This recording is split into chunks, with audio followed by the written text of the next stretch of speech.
हम सबको पता ही है कि तमिलनाडु में विजय थालापति टीवी के पार्टी के उनको बहुत बड़ी जीत मिली है। वो जीत कर आए हैं और उन्होंने जो विरोधी पार्टियां हैं और लेगेसी वाली राजनीति में लेगेसी बनाए रखने वाली वहाँ पे शक्तिशाली पार्टियां थी, जो ट्रेडिशनल पार्टियां थी डीएमके और एआईडीएमके, उनको हराकर, उनको पीछे छोड़कर थलापति विजय ने बहुत बड़ी जीत हासिल की है।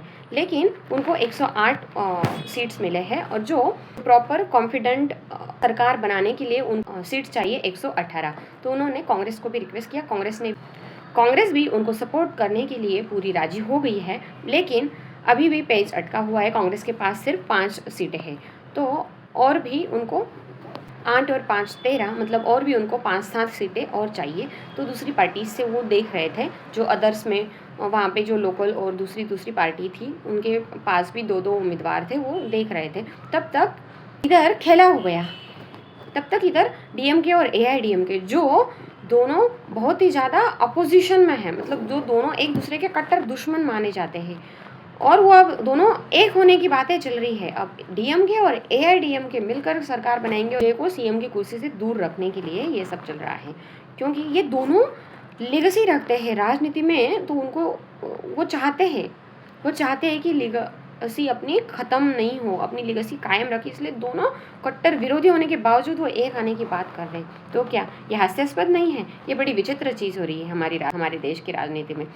कट्टर विरोधी साथ हो रहे हैं, ये कोई नया नहीं है। वैसे तो उत्तर प्रदेश में भी एक टाइम पर मायावती और अखिलेश कट्टर दुश्मन हुआ करते थे, एक दूसरे के राजनीतिक विरोधक थे। तो भी एक बार वो एक हो गए थे बीजेपी को हराने के लिए, अखिलेश और मायावती एक साथ लड़े थे। इवन बिहार में लालू जी और नीतीश जी ये एक साथ लड़ते रहते हैं, एक दूसरे के अपोजिट भी लड़ते हैं, फिर एक मिल के अभी लड़ने लगते हैं, ये मिल भी जाते हैं। वैसे ही महाराष्ट्र में कांग्रेस और शिवसेना मिल गई थी, ये कोई नया नहीं है। लेकिन ये भी इतने कट्टर दुश्मन होने के बावजूद, क्योंकि डीएमके के साथ हमेशा कांग्रेस चलती है, अलायंस में रहती है, और एआईडीएमके के साथ अलायंस में बीजेपी रहती है। तो अगर डीएमके और एआईडीएमके मिल रहे हैं, इसका क्लियर मतलब है कि बीजेपी और कांग्रेस भी मिल जाएगी।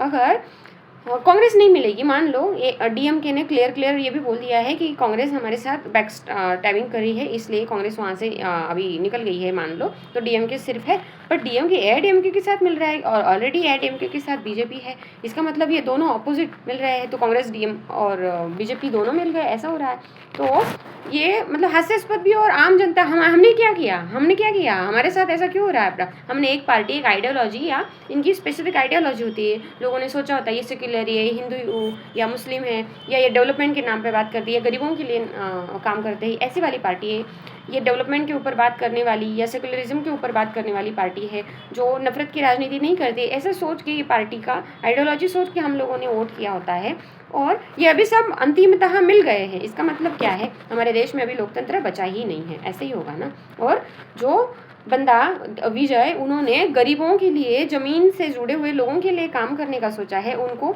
कुर्सी से ही दूर रखने के, उनके सपने को ही दूर रखने के लिए बात हो रही है। तो गरीबों के लिए सारा अन्याय हो रहा है, इसके लिए आम जनता ने आवाज़ उठानी चाहिए। ये क्लियर लोकतंत्र मतलब लोकतंत्र की हत्या हो गई है, ऐसे ही दिख रहा है, क्योंकि सारी पार्टियां एक मिल गई, तो फिर ये पार्टी सिस्टम रहने का मतलब क्या है? एक ही सिस्टम बना दो। इसके ऊपर आपकी क्या राय है? प्लीज़ कमेंट सेक्शन में ज़रूर बताइएगा।